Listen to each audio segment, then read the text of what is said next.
pace. So remember, this is really fast pace or deliberate pace. How can you be aware of your pace? I think there's a lot of things like, then this is traditional. You put all your traditional time management stuff in the pace, because that's how you manage your pace through your calendar.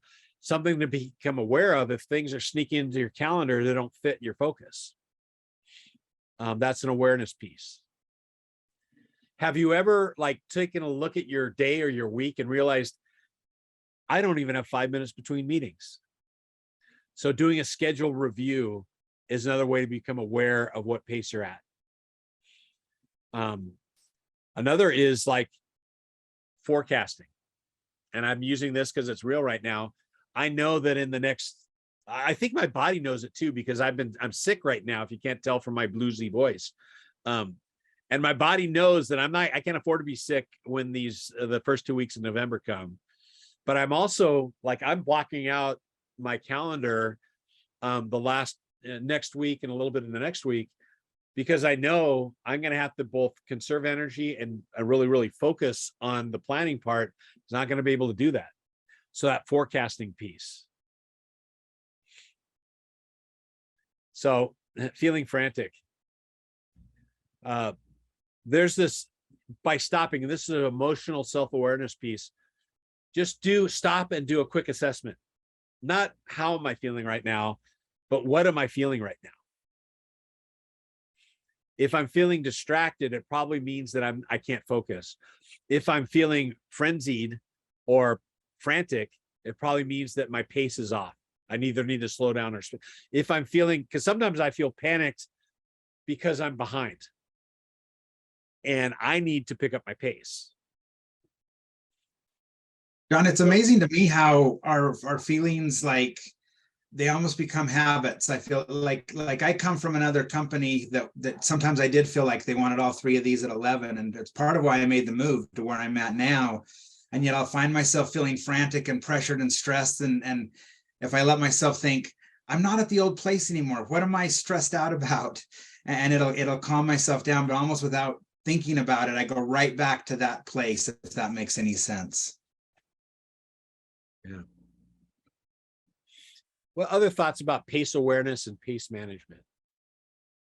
Yeah, I come from a lot of like health and exercise background. Like I've been a CrossFit coach, and we talk about pace a lot during that. And I think I'm just now making that connection. Like, you pace a workout if you know like what's ahead, like if you're forecasting what's coming up.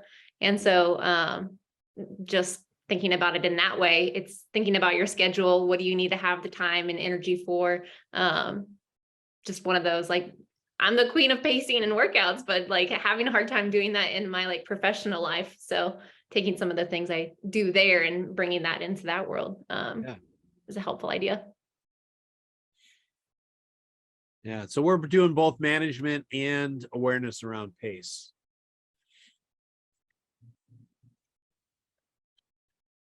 My pace, John, sometimes either sets the anxiety off or sets it at a calmer level. So I have to gauge myself. If I'm too hurried, that then leads to folks feeling that I'm anxious, so they get anxious. So I've had to learn to slow my pace, working with my leaders who help me manage our programs, as well as the kids. Yeah. So there's a time when you need to be a pace setter as a leader, where you're out in front saying, come on team, let's go.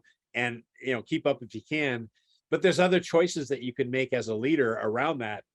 And instead of always being the one out front setting the pace, there's other times when you need to slow down and say, how can I help you? How can I develop you? There's other times when you need to like just get everybody's insight, and that takes time. That takes slowing down. Yeah.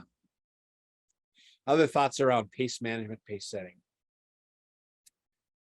I think about a different pace is required when you need to do tasks, get things done, versus when you need to be creative.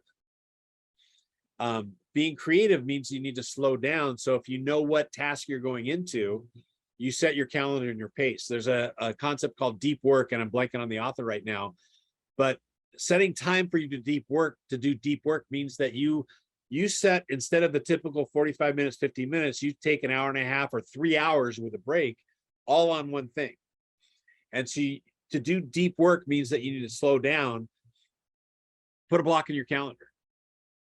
And I do that because anybody use Calendly? Raise your hand if you use Calendly or any kind of scheduler.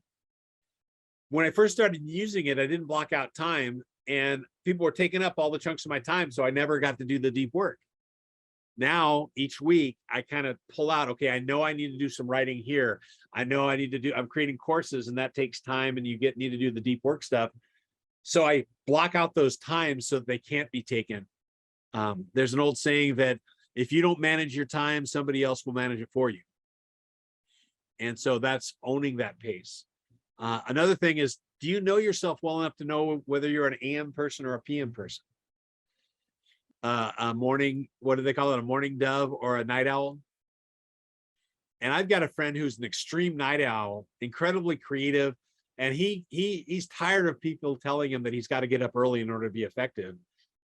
He just knows he's most effective and efficient at like 2 or 3 in the morning and not at 6. Know yourself well enough when to schedule what.